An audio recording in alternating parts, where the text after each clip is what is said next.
Hüseyin'in kurban olum adına, bizlere adın mader örgetti. Viladette Cebrail emin, gahi varesini geldi terpetti.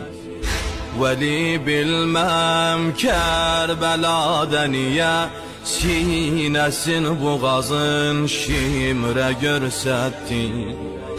Maadallah Allah'ın kanını töktü ehli Irak ya Resulallah.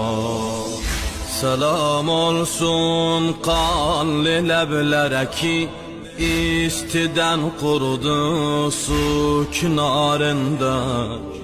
Diyerler su mehri Fatıme'di, kaldı ecnebiler ihtiyarında.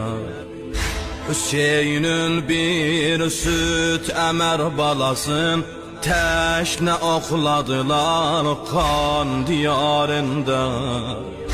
Yaralı kuş tek bilekde bala, çaldı el ayak ya Resulallah.